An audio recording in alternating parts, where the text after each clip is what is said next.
Hey, Threadheads, welcome to another episode of Threadheads. This is actually episode number 7. I'm Brad England. I'm here with my good friend Jason Spangler, the Santee Swapper, and we've got some interesting topics to talk about in this episode. So we hope you enjoy the show. Jason, what you got for us? Well, Brad, I just got back from a conclave. It's Order the Arrow. I think this past weekend there were 9 different conclaves going on across the country, and I just happened to attend what I think is the largest one in the country. There are over 1,400 airmen there at the SR-7B Cardinal Conclave. And so since Threadheads is all about patches and patch trading, I thought maybe I'd sort of give a little conclave patch report. We'd kind of roll with that. So I'll just dive right in. Probably should start by saying this was the official conclave patch, which actually might look a little vanilla, kind of plain. What they were going for here was they were trying to copy the 1945 design, just to kind of pay honor to that design from way back. So not a whole lot of funky colors going on with the official conclave patch, but there were 6 lodges in attendance, and every lodge there made a patch. I'm not going to show you every patch, but I will just show you a couple because some of them are kind of different in what they do. This is Croatan Lodge. They're headquartered in Kingston, North Carolina. They had a flap and a little birthday dangle. Brad, who's having a birthday that we know about these days? The Order of the Arrow. The Order of the Arrow. Happy birthday, Earner Goodman. And so they've got 2 different little patches that don't quite really go together, but that's okay. You know, that's good. This was the host lodge, Naira Noir. This was like their trader flap. Pretty cool. One of the interesting things that happens with this conclave, and maybe it happens in other conclaves, is there's just a lot of host material that gets issued. These guys had a trader flap. Then they came out with a 3-flap set that was just issued that weekend. Then they also had a 3 arrowhead patch set that was issued for that weekend. And they had 4 workday patches leading up to that event. I mean, and then they had an armband, a service armband that they wore that weekend. They made another patch. They kind of went patch crazy. When you get to host a big conclave, I guess, you know, there's opportunities there to sell things in the trading post and go big. So they definitely did that.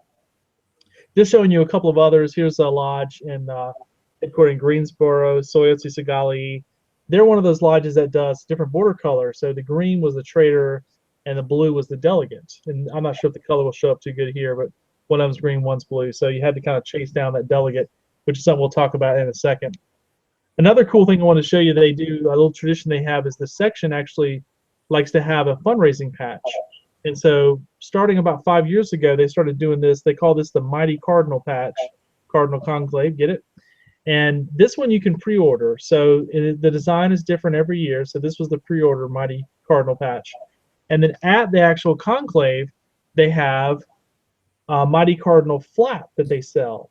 And for whatever reason, they always make 2 different border colors, and they just sell them at the trading post. That's the only place you can get them. You can't pre-order them or anything. And again, the design changes every year, but it's kind of a funky Mighty Cardinal flap. I think it's kind of a cool tradition, so I enjoyed that. The patch trading was great. Had a good time. If you go to my YouTube channel, Santee Swapper, I posted a video of the patch trading where I walked around a couple times with my iPod 5 and took little videos and took other pictures, so everybody can kind of see what was going on. Patch trading went on just about the entire weekend. It really was a blast. So we had a good time. Brad, you had this idea of delegates. Do you want me just to roll right into that? Yeah, absolutely. All right, well, let me show you one more patch from the weekend, and this patch can kind of start a conversation that you and I, Brad, will both take part in. This was the patch issued by Wahisa Lodge of Old Hickory Council, Winston-Salem, North Carolina. They're a lodge that's kind of famous for being a tough lodge to collect. They really like their own stuff, so they tend to buy it all up. One tradition that they have is they have, this is sort of a Wahisa thing. They don't make flaps for conclaves. That's not done. What they do is they will, that can last maybe 5 years. They've started issuing a patch, what you might call a dangle, you know, with a loop, but it's not a sort of open sale item. It's not really meant to trade. In fact, the way they do this is it's sort of an early bird patch where you can only get the patch if you sign up by the deadline. and then you only get one of them. That's all you get. You don't get any more. And so this patch at the conclave this past weekend was the hardest patch to get. It was very, very hard to trade for. But the thing that I want to kind of spark a little conversation for, and I'm going to throw this back to you, Brad, is that it creates an interesting dilemma when you're talking about patch trading, which is sort of a secondary market activity, and the lodge store and the lodge, which is kind of like the primary issuer of the patch. When the lodge creates an item this limited, what they're automatically doing is they're creating a secondary market, but the people who are going to benefit from that is not the lodge. The lodge is going to sell this patch for $3 or $4 and they're done with it. The people who are going to benefit from this are then the collectors who can take a patch like this and walk around and either trade it for a lot of things or try to sell it for a lot of money. $100, $150. That's what the patch like this is sold for at other conclaves. So I think that's an interesting dilemma. And I want to throw it back to you, Brad, and just go on this idea of delegates and actually creating these little markets based on restrictions. What do you think on that, Brad? Yeah, Jason, we touched a little bit on this, and I've had some conversations with people, depending on the size of the lodge, the membership, and how many, I guess it's a trading post concept too, how much is too much, how much is not enough for the lodge to be able to do what they need to do. And so your example about creating this rarity and helping the secondary market kind of bit my home lodge in the butt here. And, we talked a little bit about this, and I'll explain that. What would happen when my home lodge, Wisawanik 190, would order patches? They would usually order, a loom run, which would be somewhere around 150 ordeal patches, maybe 100 brotherhood, and somewhere between 25 and 50 vigil patches. And so in the beginning, they started having mistakes happen. So you would have something happen like this was the first one that was really an issue. I don't know let me see if I can get that there. This was our first real mistake patch. And if you see there, when I catalog stuff, I put the amount made. There were 25 of these made. This is actually based off of the first vigil flap the lodge made, which there's an A, B, and C variety, and between 25 and 50 of each variety ever made. But then when an error occurs, 25 of them show up. And so you think it makes it pretty rare. But what's happened with my lodge along the years is that happened, and then you have this happen where arrow comes in that's yellow and 27 of them there. And in between these two issues, there were some that were misnumbered 1900, where there was 50 of those made. And what happened because of those issues, what happened is we actually lost collectors. We lost people that were willing to collect the lodge because now you've got these rare items, error items that there are only 25 of. You can pick up the ordeal and brotherhood, but the vigil is near impossible to find. So that's one thing. And then, we've continued doing that throughout the years. I got a cool little set here I want to show you. And it just kind of makes, kind of turns off the collecting market. So even though it's a small lodge, it goes back to that, how many do you make? Because if we make 100 of something, delegate pieces for 10 people going as a delegate, that's, in some lodges would be overkill if you gave each person, 10 delegate pieces to go trade or whatever. So, in some lodges it makes it more collectible. In our lodge, it kind of did just the opposite. I can think of about 10 heavy collectors of my home lodge, and they have this stuff. So when this dark blue one shows up on eBay, it's used to be a $400 to $600 patch. Now it won't even sell for $4 because the people that would buy them already have them. So you killed it on the front end, and then my lodge had still does this. They consider these delegates, if you can see, Jason. So this is from the 2006 NOAC. That's the ordeal, brotherhood, and vigil. And these are leather flaps. These were made. 10 of each of them were made. If you were an ordeal delegate, you got one of the ordeal. If you were a brotherhood, you got a brotherhood. If you're a vigil, you got vigil. And they've continued to do this throughout the years, but kind of the same concept as a delegate. But even 10 now, with years later, even 10 is kind of an over or right about right for the collecting market, not on top of the delegates, but for the collecting market. So, we talked a little bit about a lodge of 1,000 members can make 200 patches, and that becomes rare because the members buy them up. Or you have lodges, some lodges, like I was telling you, Lodge 66, Yatahe Sikes out of New Mexico will make 100 of something, and 50 to 75 of them will be available on the market way cheaper than you would think 100 of something made by, other big lodges. So, we hear the argument about making these short runs and how rare they become, like your patch there. I don't know how many were made, but I would venture to guess it will probably fetch more than 50 pieces made by my home lodge by the time that they get to the end. So it's really interesting how that works. The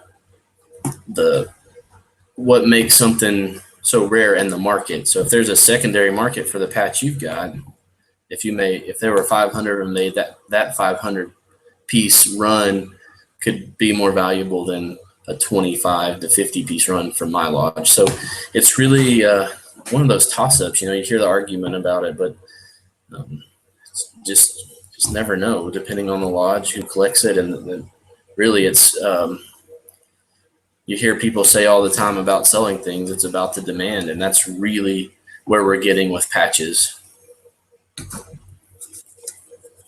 Yeah, let me throw it back over here, Brad. Let me just give you a quick story about your comment of it kills the collecting market. I had two times this has happened to me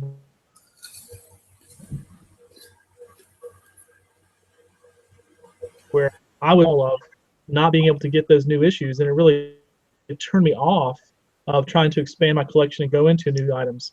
The first example was I'd never actually, this Cardinal Conclave I mentioned, when I first moved to North Carolina, which I've lived here about 15 years now, I went to a conclave, my very first one, and I really only drove up on Friday night. I was going to just try to trade patches. I wasn't a delegate or register or anything, but I knew plenty of people.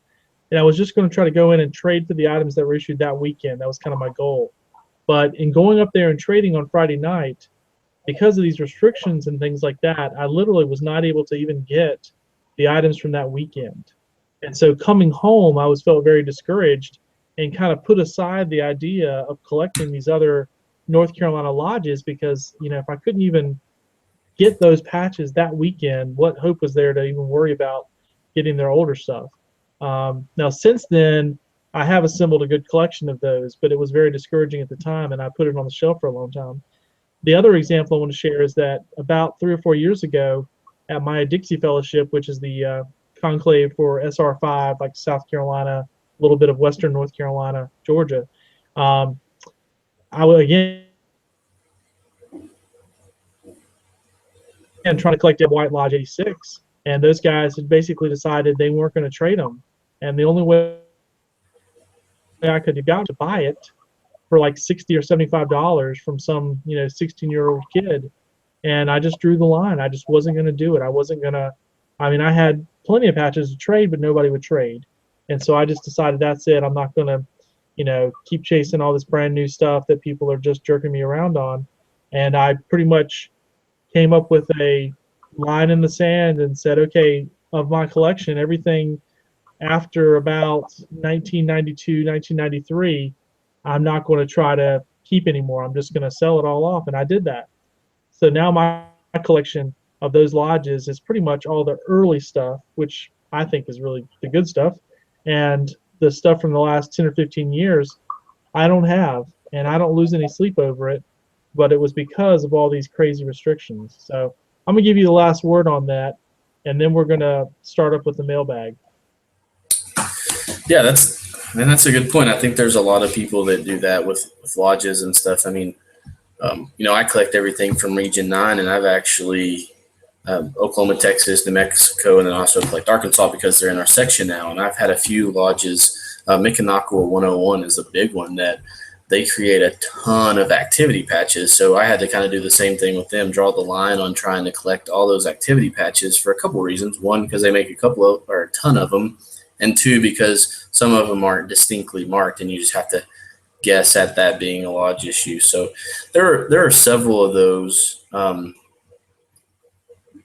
things that happen that cause people not to collect things, and whether it be making too much or not enough, or rare issues. So it's definitely something that everyone has to kind of set their own boundaries on. I know not too long ago, a collector told me they're in it for the long haul. So kind of like with your, collecting old stuff, if you tried to get it all today, how much fun would you have trying to seek out new stuff, or what would you collect if you had it all? So just kind of, that's my tip for the day is remember, if you're collecting, you've been collecting for a long time, that if you had an end to it, then it wouldn't be any fun anymore. All right, you want to start us off with the mailbag? Yeah, absolutely. And my mailbag's a little bit different because I went to the Tulsa Traderie a little over a month ago, and so I wanted to highlight one of my pieces. I've really been working hard on streamlining my collection back down to Oklahoma and Texas and stuff. So I've been working on my Okiciyapi Lodge 56 collection, which is out of Texoma Valley Council, which merged back in the mid-90s. Small lodge, just like my home lodge, so it's really cool to get some pieces. But I managed to trade for this beauty at the Tulsa Traderie, which was great. Walked in the door and had this trade going on, and it kind of made my weekend. This is the 92 NOAC piece they make, and most of their pieces for their NOACs are 75 to 100 piece runs. So even their regular issues aren't real big runs. So that was really great. And then I managed to trade for this on the Scout Patch Collectors group. That's an Okiciyapi F2. Haven't picked up an F1 yet, but I'm actually about 3 flaps shy, and I picked up probably about 10 or 12 in trade, and not even had to go on the eBay market and buy stuff. So that's been really cool to be able to trade for patches from such a small lodge and fill holes in my collection and trade off some dupes instead of swapping cash. So what you got for us, Jason? Well, I'll tell you what, this kind of ties back into something we talked about, which is like starting new collections and having things to go after.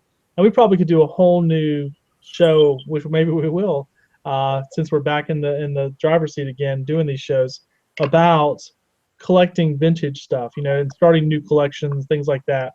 So here's an item that has sort of a funny story. I'll show you the item, and then I want to tell you the story.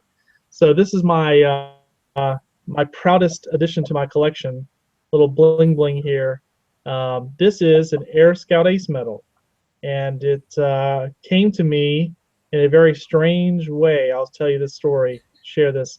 So I was watching the Scout Patch Collectors Facebook group, and there was a post on there from someone who was at the Indianapolis Traderie, and they took a picture of a frame of stuff, and they said, "Hey guys, what do you think this stuff's worth?" And in that frame, there was an Air Scout Ace medal. And so I called Todd Rogers, who I knew was at the Traderie, and I said, "Todd Rogers, somewhere in that room, there's a frame with an Air Scout Ace medal. Where is it? Find it for me." So within a few minutes, he found the people who had it, and Todd handed the phone over to them, and I talked to the couple. Turns out they had gotten this from a coin dealer. They were sort of like antique digger type people that go to flea markets and whatever. They got this from a coin dealer and bought it at some price, who knows what, brought it to the Traderie, got educated, kind of knew what it was worth. And so I made arrangements to buy this medal from them. And I've been collecting this Senior Scout, Air Scout stuff here for the last 6 months or so, and I didn't know how long it would take me to get this. This is pretty much like the crown jewel of a collection of Senior Scouting, Air Scout stuff. There's nothing harder. Let me back up. There is a version of this ribbon that's different, that's 10 times harder than this one, but the medal's the same. So I'm very happy to have this Air Scout Ace medal. That's my new mailbag item, and so I'm really excited about that. And one day we'll talk about Air Scouts and see, all that Senior Scouting stuff, but that's what I'm excited about. Throw it back to you, sir. Oh, that's awesome, Jason. It's a nice nice story behind that. Well, I guess that pretty much does it for our show today. I know you just alluded to the fact that we kind of took a little hiatus here from some shows, but looks like we're getting back in the swing of things and to still try to get the Threadheads weekly on. I know we've got, you had some conclave stuff and shot some other videos from traderies, which there's some more traderies coming up, so maybe we'll see some stuff from that. But we're always interested in hearing what you guys want to hear about, topics of discussions and stuff. You can reach me on Facebook, Jason on Facebook, or shoot me an email at bgengland@gmail.com, and I'll respond to that, and we'll try to work it into the show. So, Jason, you got anything to close us out? No, I think you said we're trying to get back in the swing of things. We've had a lot going on, but we've got some ideas for future shows, and we might even be bringing in some guests. We've talked about that before too, having another threadhead, maybe having a three-headed conversation here. So that'll be kind of a fun thing to experiment with. So yeah, it's going to be good. And again, people have comments. You can find us also the website where we stick all these YouTube videos is scoutpatchcollectors.com. That's kind of the site that we created to work around the Facebook group. So that's it, Brad. It's been really good talking to you, man. I'm glad we're back in the saddle again. Yeah, absolutely. I'm looking forward to it. All right. Well, good night, everybody. Thanks for watching Threadheads.